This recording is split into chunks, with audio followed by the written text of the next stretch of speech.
Now, from Nebraska's trusted news source, this is Channel 8 News at 5.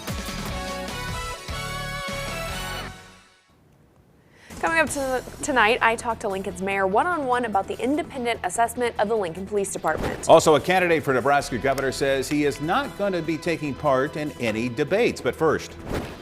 And you lied? I did. The stepbrother of an accused killer takes the stand.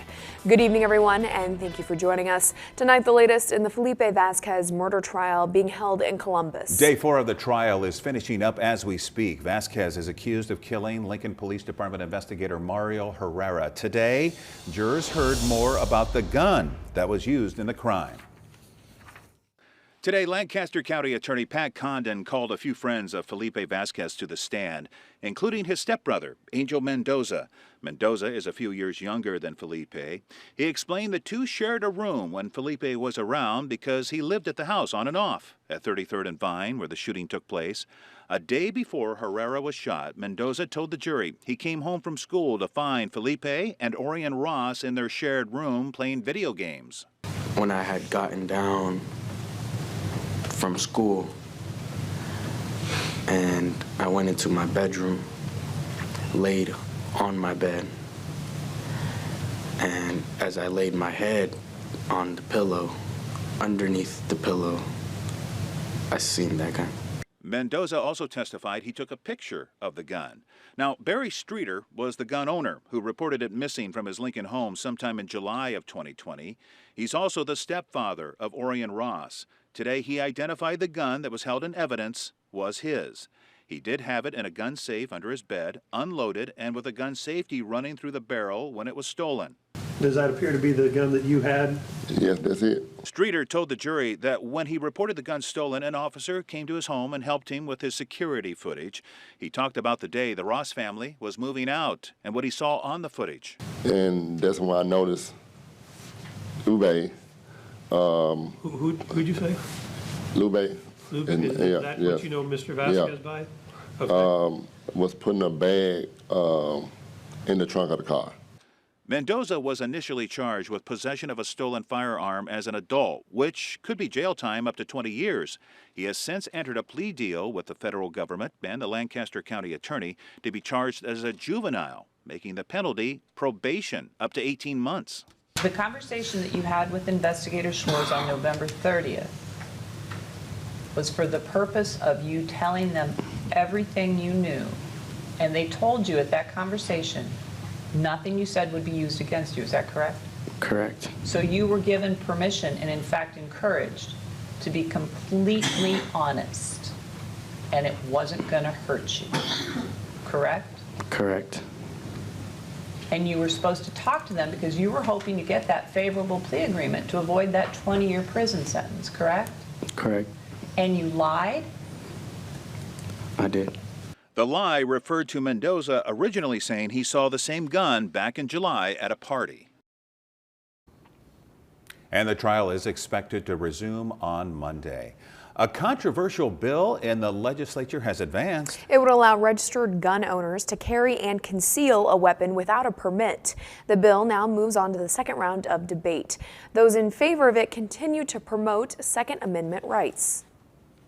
But yesterday, Alabama did become the 22nd state in the United States to pass constitutional carry into law. Governor Kay Ivey, who's one of my political heroes, signed constitutional carry into law in Alabama. So there are now 22 states with constitutional carry, and the last time I checked, the sky has not fallen in those 22 states. Thank you, Mr. President. However, opponents of the bill, like Senator Patty Pansing Brooks, are still concerned. They worry what this will do to local law enforcement. One of the things that I'm really concerned about is the fact that every single time a police officer stops somebody, they are going to be trained that they are armed and dangerous. The thing that's just, to me, so hard is if the police are nervous and scared about this bill, I'm really nervous and scared. Now, there are a couple of amendments still being discussed with the bill. We'll keep you updated as it advances again to the second round of debate.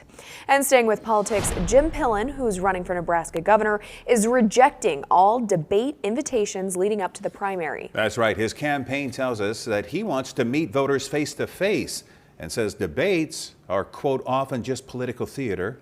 Gubernatorial candidate Teresa Thibodeau is calling for him to withdraw from the race, and another opponent, Charles Herbster, says Pillen isn't showing voters how he would perform under pressure. Well, recently the city of Lincoln announced an independent assessment would be done of the Lincoln Police Department. Part of that assessment is an anonymous survey. I asked the mayor what she hopes that will accomplish. And this is just a really wonderful opportunity for LPD to have a close look at and what all of the members of the police department, 500 people, sworn and civilian staff, want to say about the culture, about their experiences, about the policies, and how we continue to evolve and improve, because that's what LPD does. The survey is being done by a company with no connection to the city or the police department. The assessment will also include virtual and in-person focus groups with LPD employees. And this comes at a time when controversy and accusations of sexual assault and discrimination are swirling around the department. And of course, part of the reason that we're doing it is understanding that there have been allegations made and wanting to make sure that we show we are taking those seriously. We do take all complaints and investigate them thoroughly and provide a thorough response. And this is a piece of that. We're going to hear more from the mayor on this topic coming up in our newscast tonight at 6 o'clock. Today, 15 new U.S. citizens were welcomed at the courthouse in the first naturalization ceremony of the year for the capital city. One of those new citizens decided after being here for 13 years, it was finally time to take the next step. More emotional than I thought I was going to be, but it's definitely a huge relief, a huge weight lifted off my shoulders, and I'm really excited and happy. And despite her attempts to keep the ceremony a secret, Laura's friends and family, as you can see, greeted her as she left the courthouse today. The next naturalization ceremony in Lincoln is in July, when a new round of citizens will be welcomed. Another country music star is making his way to Lincoln this summer. That's right, Alan Jackson. Have a little love on a little honeymoon. You got a little dish and you got a little spoon. Alan Jackson will perform at Pinnacle Bank Arena on August 26th.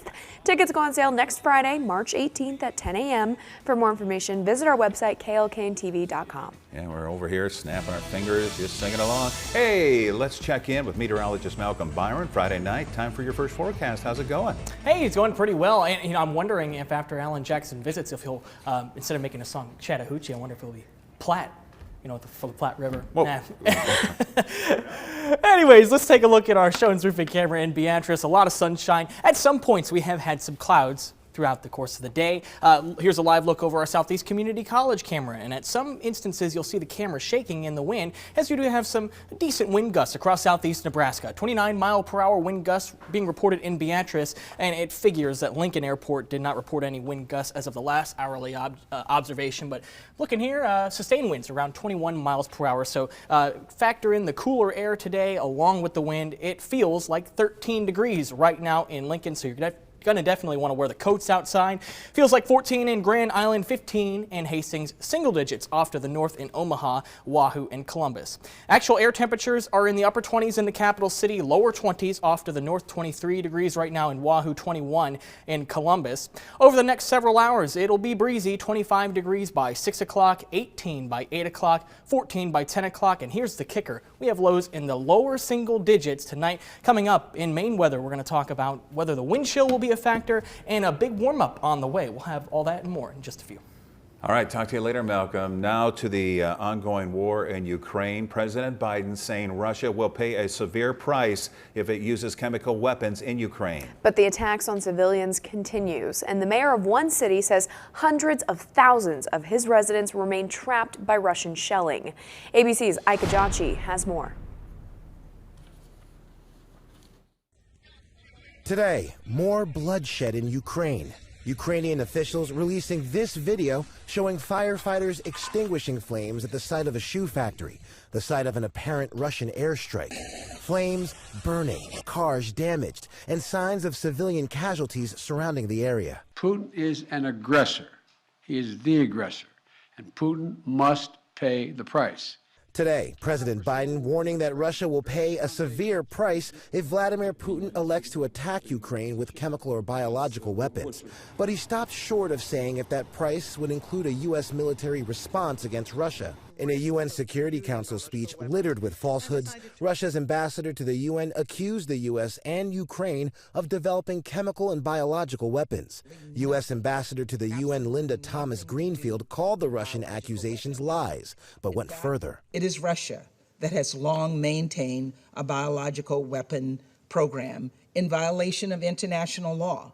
The U.S., along with the other G7 nations and EU partners, are ending Russia's trade statuses, opening the door to higher tariffs on Russian goods and bans on certain products. The Kremlin retaliating, declaring Facebook parent company Meta an extremist organization after the company changed its hate speech policy to allow posts calling for violence against Russian forces because of the war. But a silver lining today. Remember this image of an injured pregnant woman in Mariupol following Russia's deadly airstrike on a children's hospital? She's now given birth to a baby girl. Now, here at home, President Biden says he's looking forward to signing into law a $13.6 billion military and humanitarian aid package for Ukraine that Congress just passed. Ike Ajachi, ABC News, Washington.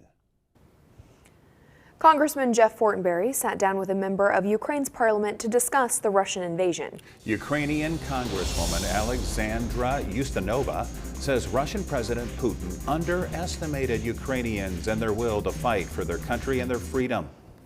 And we are fighting sometimes barehanded. You've seen those videos when people literally go against tanks with just the flags in their arms. So I think the Western countries can be strong in putting more pressure on Putin every day. And Fortenberry told Ustinova that America is deeply grieved by the Russian invasion and says that Ukraine is, quote, demonstrating the courage and necessity to fight for what is tried and cherished. Well, still ahead on the news tonight, Major League Baseball is back. After months of negotiations, the lockout has ended. Details after the break.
Play ball. Major League Baseball and the players have agreed to end a 99-day lockout. It opens the door for the much anticipated return of America's favorite pastime. ABC's Morgan Norwood has the story. After more than 3 months of heated negotiations, Major League Baseball's lockout has finally come to an end. MLB Commissioner Rob Manfred making the announcement that millions of fans were waiting for. I have to say, I am genuinely thrilled to be able to say that Major League Baseball's back and we're going to play 162 games. Opening day now set for April 7th, with free agency opening last night and some spring training camps beginning today. In Arizona, some Diamondbacks major leaguers took the field to prepare for a new season. The end of the nearly 100-day lockout comes after a bitter money fight between the league and the players' union, which demanded better wages, the two sides finally reaching an agreement. This was a long, hard labor fight against a powerful adversary committed to maintaining the status quo or making it worse for players. As part of the new deal, the playoffs will expand from 10 to 12 teams. The National League will now use designated hitters, and there's now a limit on the number of times that players can be optioned to the minor leagues. The agreement will also increase pay for younger players and better incentivize teams to compete. I hope the players will see the effort we made to address their concerns in this agreement as an olive branch in terms of building a better relationship. And it's not just the players who are back in business. For Tyrone Robinson, who owns a bar across from Yankee Stadium, relief. I literally cried. Very good day, jumping for joy. I'm excited to welcome the fans back. The new agreement also allows for advertising to appear on jerseys and batting helmets, a first for Major League Baseball. Morgan Norwood, ABC News, Los Angeles. Now, your Storm Alert Team forecast with meteorologist Malcolm Byron. Hey, we had a lot of sunshine today, and you know what here? I'm going to go back up to the beginning here. You're going to get a sneak peek at our 10-day forecast right here, but I am going to start off by showing you our Honda of Lincoln camera. See a lot of sunshine there. We had a few clouds at some points in the day, and sometimes you'll notice the camera shaking in the winds, but it is a cold afternoon. When you factor in the wind, it feels a lot colder than this. 27 degrees in Lincoln, 29 degrees in Beatrice right now. Hebron still hanging on to the 30s, 28 in Grand Island, 27 the current temperature in Kearney. Here's where sustained wind speeds stand right now. Out of the northwest at 21 miles per hour, 20 miles per hour in Beatrice, 22 miles per hour in Grand Island, 16 in Kearney. When you factor in the wind and add it to the effect of the cooler temperatures, it feels like 13 degrees right now in Lincoln, 16 in Beatrice, 20 in Hebron. So overall, most locations feeling like the teens to lower 20s, the one exception being off to the north. It feels like 7 in Wahoo, 6 degrees in Columbus. It will be a chilly evening across southeast Nebraska. Now, I'd say through about midnight, wind gusts will remain on the elevated side, but throughout the course of the evening, they'll begin to start tapering off. In the overnight hours, wind speeds will be pretty low, so the wind chill will not be too big of a factor tomorrow morning. Not saying it won't be there, but it'll make this 3 degrees feel a heck of a lot less punishing. We'll be mostly clear in the overnight hours. That's going to allow temperatures to drop into the single digits tonight. Our average low this time of year is 27 degrees. That is nearly 25 degrees below average. Winds this evening are out of the north and northwest. They'll shift out of the southwest by tomorrow morning. Again, wind speeds diminishing in the overnight hours. We'll pick up stormcast early tomorrow morning, mostly clear skies. I think we may have some clouds in the field of view off to the north, but that's where the bulk of the clouds will remain. We'll have a lot more sunshine than clouds tomorrow afternoon, but can't rule out a few clouds off to the north. Those will push off towards the east tomorrow evening. We are waking up to clear skies on Sunday. We've got a lot of sunshine in the forecast for this weekend. We're warming highs up for your Saturday. Now, granted, I think there are a couple factors at play that could make highs just a little bit cooler than this 43 degrees, but this is the potential. We're turning warmer tomorrow, nevertheless, warmer than today, even warmer on Sunday, 66 degrees, sunny skies. Speaking of Sunday, that is the start of daylight saving time. Sunset will go from the 6 o'clock hour into the 7 o'clock hour on Sunday, and we're just shifting times here, so daylight will still, the number of hours of daylight will still be just shy of 12 hours here, so yeah, that'll be nice. We'll have a little bit more light going into the evening hours. Temperature trend over the next 7 days are 1 day below average. That will be tomorrow. Temperatures in the 40s. This red line here, that is the average high. Sunday, Monday, Tuesday, Wednesday, Thursday, and Friday, high temperatures will be above this red line. So we'll have high temperatures either near normal or slightly above normal. We kind of have a roller coaster here as far as temperatures go, but see this? We have a couple 70-degree readings on our 10-day outlook. So this weekend overall, it's going to be pretty nice, breezy, a little bit below average on Saturday, but warmer on Sunday to kick off daylight saving time, 66 degrees. I think we'll have a weak disturbance moving on by on Monday, but that should be a dry disturbance, 55 degrees and breezy. Warming things up through midweek, nearing 70 degrees on Wednesday. Another disturbance arriving Wednesday and into Thursday. It could bring us a chance for just a few spotty showers, especially Thursday evening, maybe lasting into Friday morning. Not a great chance at that. Most of us will be dry, and I think there is a chance that that system may miss us to the south. So warm and dry. Yes, quickly warming up and rebounding from the little bit of skip of snow we got here in Lincoln. So, all right, thank you very much, Malcolm. To consumer news now, as people are online shopping more than ever, the ways to get scammed are becoming more prevalent. Channel 8 reporter Nathan Grieve has some of the things you need to look out for. There are some things that are really sophisticated about these scams and about the angles that they take and about how they evolve over time. Naturally, the biggest one the BBB is seeing is online purchasing scams. We've never seen more activity online than we have in the past 24 months. And the likelihood is that in 2022, we're probably going to set new records. The burgeoning world of cryptocurrency is on the list, as are employment scams, but here's one you might not have expected: home improvement scams. Certainly with the price of lumber being what it was, and how much that market fluctuated, there were folks who were looking to provide cut rates, discounted rates for all manner of do-it-yourself home improvements or improvements that required a contractor, without, of course, following through on those terms. There are lots of scams out there, but one thing so many of them have in common is time. The fact that you need to act now to get their great deal. If you can give yourself the opportunity to take a breath, to even just give yourself at minimum a pause, I promise you will be safer off in 2022. And while you're pausing, think about how safe you are with your money. There's never a bad time to self-audit, and it can only help. Reporting in Lincoln, Nathan Grieve, Channel 8 News. A negative day on Wall Street today. The Dow falling 230 points. NASDAQ is down 286. Here are your numbers. You're watching Channel 8, Nebraska's trusted news source.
Finally tonight, from Massachusetts to Ukraine with love, first graders at Kenny Elementary School in Dorchester are showing their support for the citizens of Ukraine with blue and yellow hearts. They call them heartfelts.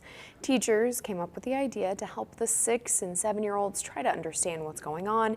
And the students say, of course, they want the people of Ukraine to feel the love because Russia is being a bully. Well, that's nice of them, and yes, to try and help them understand what's going on, because it is complicated even for a lot of us adults as well. All right, let's get a final check of the weather with Malcolm. All right, you want the coats this evening? It's a chilly one. Wind chills in the teens right now. Feels like 13 degrees outside in the capital city. Air temperatures by 6 o'clock will likely be in the middle 20s, dropping into the teens, eventually single digits in the overnight hours. All right, thank you, Malcolm, and thank you all for joining us. World News is next, and we'll see you back here at 6 o'clock.